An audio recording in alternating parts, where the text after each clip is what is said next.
আপনি কি কখনো ভেবেছেন দুনিয়ায় শুধু কিছু মানুষই এত ধনী হতে পারে, অথচ কোটি কোটি মানুষ সারা জীবন পরিশ্রম করার পরেও সেখানেই থেকে যায়? আজকের পরিসংখ্যান দেখলে দুনিয়ায় বিলিয়নারের সংখ্যা খুবই সীমিত, অথচ কোটি কোটি মানুষ আজও নিজেদের বেসিক প্রয়োজন পূরণ করতেই লড়াই করছে। কিন্তু আসল প্রশ্ন এটা নয় যে তাদের কাছে কত টাকা আছে, আসল প্রশ্ন হলো তাদের কাছে এমন কি আছে যেটা বাকি মানুষদের কাছে নেই। একটু ভাবুন নিজের দিন নিয়ে। যখন আপনার কাজ শেষ হয়ে যায়, যখন আপনার কাছে 1-2 ঘন্টার ফ্রি টাইম থাকে, তখন আপনি কি করেন? আপনি কি সেটা মোবাইল স্ক্রোল করে, রিলস দেখে বা অকারণে টাইম পাস করে কাটিয়ে দেন, নাকি সেই টাইমটা নিজের ফিউচারকে ভালো বানানোর জন্য ব্যবহার করেন? কারণ সত্যি এটাই, একজন সাকসেসফুল আর একজন আনসাকসেসফুল মানুষের মধ্যে সবচেয়ে বড় পার্থক্য লুকিয়ে থাকে তাদের ফ্রি টাইম ব্যবহারে। বেশিরভাগ মানুষ নিজের ফ্রি টাইম এমন কাজে নষ্ট করে যেটার সাথে তাদের আগামীকালের কোনো সম্পর্ক নেই। কিন্তু যারা সত্যি এগিয়ে যায়, যারা নিজের স্বপ্ন বাস্তবে বদলে ফেলে, তারা সেই একই ফ্রি টাইমকে নিজের সবচেয়ে বড় অস্ত্রের মতো ব্যবহার করে। তারা শেখে,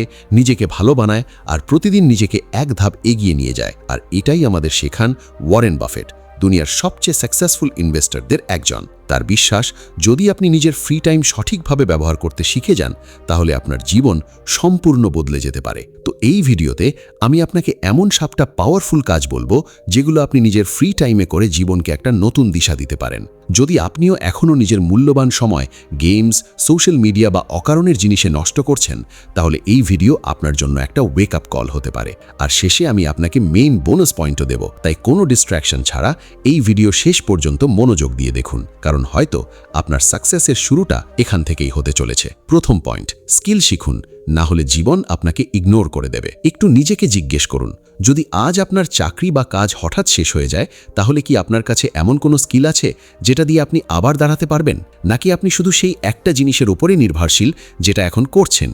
এখানেই স্মার্ট আর অ্যাভারেজ মানুষের মধ্যে আসল পার্থক্য দেখা যায়। স্মার্ট মানুষরা নিজের ফ্রি টাইম শুধু এন্টারটেনমেন্টে কাটায় না, তারা এটাকে একটা ইনভেস্টমেন্টের মতো দেখে। তারা জানে তারা যে প্রতিটা নতুন স্কিল শেখে সেটা তাদের ফিউচারের সিকিউরিটি হয়ে ওঠে। এই কারণেই ওয়ারেন বাফেটের মতো মানুষরা সবসময় শেখার ওপর জোর দেন। তার বিশ্বাস, আপনি যত শেখেন তত ইনকাম করেন।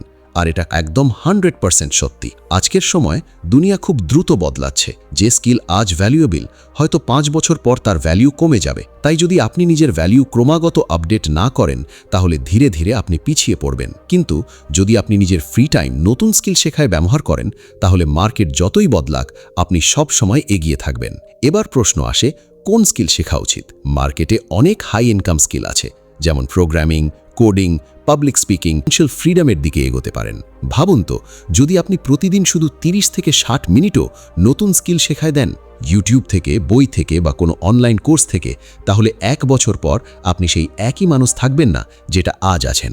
আপনার থিঙ্কিং বদলে যাবে, আপনার ভ্যালু বাড়বে, আর আপনার কাছে এমন সুযোগ আসবে যেগুলো নিয়ে আপনি কখনো ভাবেননি। তাই পরের বার যখন আপনার কাছে ফ্রি টাইম থাকবে, নিজেকে জিজ্ঞেস করুন, আমি কি এটা শুধু টাইম পাসে নষ্ট করব, নাকি নিজের জীবন আপগ্রেড করায় লাগাবো? কারণ মনে রাখবেন, আজ আপনি যে স্কিল শেখেন সেটাই আগামী দিনে আপনার আইডেন্টিটি আর আপনার ইনকাম দুটোই ঠিক করে দেয়। দ্বিতীয় পয়েন্ট, নিজের হেলথের দিকে খেয়াল রাখুন, কারণ দুর্বল শরীর বড় স্বপ্ন সামলাতে পারে না। একটু ভাবুন, যদি আপনার কাছে কোটি কোটি টাকা থাকে কিন্তু আপনার বডি সাথ না দেয়, তাহলে সেই টাকা কোনো কাজে আসবে? আপনি কি সেই জীবন উপভোগ করতে পারবেন যার জন্য আপনি এত পরিশ্রম করছেন? এই কারণেই একটা খুব পাওয়ারফুল কথা বলা হয়, হেলথ ইজ ওয়েলথ। মানে আসল সম্পদ আপনার হেলথ, আপনার ব্যাংক ব্যালেন্স না। দুনিয়ার সবচেয়ে সফল মানুষদের একজন ওয়ারেন বাফেটও নিজের লাইফস্টাইলে হেলথকে একটা প্রায়োরিটি দেন, কারণ তিনি জানেন, যদি আপনার বডি আর মাইন্ড ঠিকভাবে কাজ না করে, তাহলে আপনি নিজের ফ্রি টাইমেরও সঠিক ব্যবহার করতে পারবেন না।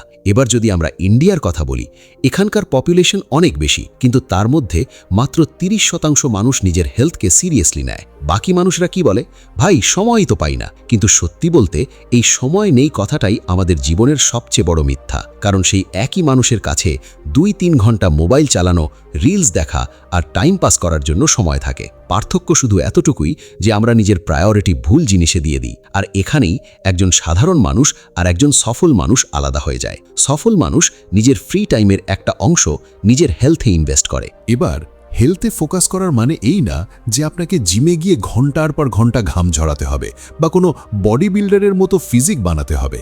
না, শুধু 20 থেকে 30 মিনিটের সিম্পল এক্সারসাইজ যেমন ওয়াক, যোগা বা একটু স্ট্রেচিং আর 10 মিনিটের মেডিটেশনও আপনার জীবনে বড় পরিবর্তন আনতে পারে।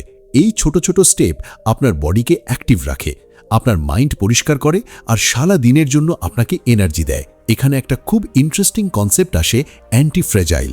এর মানে হলো কিছু জিনিস প্রেশার পড়লে ভেঙে যায় আর কিছু জিনিস প্রেশার পড়লে আরও শক্তিশালী হয়ে ওঠে।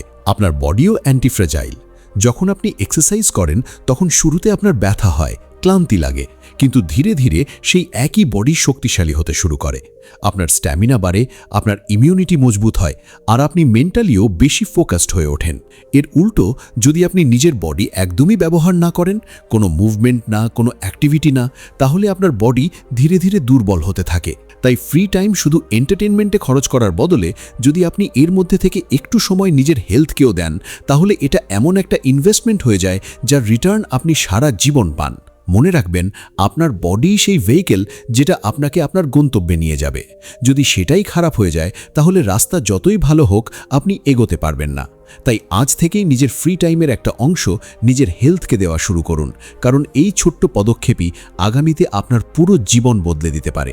তৃতীয় পয়েন্ট, বই পড়ুন, কারণ এটাই আপনাকে সাধারণ থেকে অসাধারণ বানায়। একটু ভাবুন, যদি আপনি দুনিয়ার সবচেয়ে সাকসেসফুল মানুষদের মাইন্ডের ভেতর উকি দেওয়ার সুযোগ পান, যদি আপনি তাদের বছরের এক্সপিরিয়েন্স, তাদের ভুল, তাদের স্ট্র্যাটেজি সব কিছু শুধু কয়েক ঘন্টায় শিখে ফেলতে পারেন, তাহলে কি আপনি সেই সুযোগ ছাড়বেন? হয়তো না। আর এটাই বইয়ের পাওয়ার। দুনিয়ায় যত সাকসেসফুল বা আলট্রা সাকসেসফুল মানুষ আছেন, তারা এগিয়ে যাননি কারণ তারা সবকিছু নিজে থেকে খুঁজে বের করেছেন, বরং এই কারণে যে তারা সেই মানুষদের থেকে শিখেছেন যারা তাদের আগে সেই রাস্তায় হেঁটেছেন। আর শেখার সবচেয়ে বড় সোর্স হলো বই। উদাহরণস্বরূপ, ওয়ারেন বাফেটকে আজ দুনিয়ার সবচেয়ে মহান ইনভেস্টর মনে করা হয়, কিন্তু তিনি নিজের সাকসেসের ক্রেডিট দেন বেঞ্জামিন গ্রাহামকে। তিনি ইনভেস্টিংয়ের বেশিরভাগ প্রিন্সিপাল তার লেখা বই দ্য ইন্টেলিজেন্ট ইনভেস্টর থেকে শিখেছেন, আর এই নলেজই তাকে সেই লেভেলে নিয়ে গেছে যেখানে আজ তিনি আছেন। এবার একটা সত্যি বুঝুন, এই দুনিয়ায় কোনো আইডিয়া, বিজনেস বা প্ল্যান প্রথমবারই পারফেক্ট হয় না। বেশিরভাগ মানুষ ট্রাই করে, ফেল করে, তারপর শেখে। কিন্তু যারা বই পড়েন তারা অন্যদের ভুল থেকে শেখেন। তাদের নিজেদের প্রতিবার পড়ে গিয়ে শেখার দরকার হয় না। এই কারণেই তারা বাকি মানুষদের চেয়ে অনেক দ্রুত এগিয়ে যান। যখন আপনি একটা বই পড়ছেন, তখন আপনি শুধু শব্দ পড়ছেন না, আপনি সেই অথরের পুরো জীবন এক্সপিরিয়েন্স বুঝছেন। আপনি জানছেন তারা কোন কোন সমস্যার সম্মুখীন হয়েছিলেন, কিভাবে তারা সমাধান বের করেছিলেন, আর কোন মাইন্ডসেট তাদের সফল বানিয়েছিল। মানে মাত্র 100 টাকার একটা বই আপনাকে কোটি টাকার থিঙ্কিং দিতে পারে। পার্থক্য শুধু এতটুকুই যে আপনি সেটা পড়েন কিনা। আর সবচেয়ে বিশেষ কথা, বই পড়ার জন্য আপনাকে আলাদা করে এক্সট্রা টাইম বের করার দরকার নেই। আপনি নিজের সেই একই ফ্রি টাইমের একটা ছোট্ট অংশ 20 থেকে 30 মিনিট এতে দিতে পারেন। ধীরে ধীরে এই ছোট্ট অভ্যাস আপনার থিঙ্কিং বদলে দেবে, আপনার দৃষ্টিভঙ্গি বদলে দেবে আর আপনাকে ভিড়ের থেকে আলাদা বানাবে। তাই পরের বার যখন আপনার হাতে মোবাইল থাকবে আর আপনি না ভেবে স্ক্রল করছেন, একবার থামুন আর নিজেকে জিজ্ঞেস করুন, এই জিনিস কি আমাকে এগিয়ে নিয়ে যাচ্ছে নাকি শুধু আমার সময় খেয়ে ফেলছে? কারণ সেই 30 মিনিট যদি আপনি একটা ভালো বইকে দেন, তাহলে হয়তো সেটাই আপনার পুরো ফিউচারের দিশা বদলে দেবে।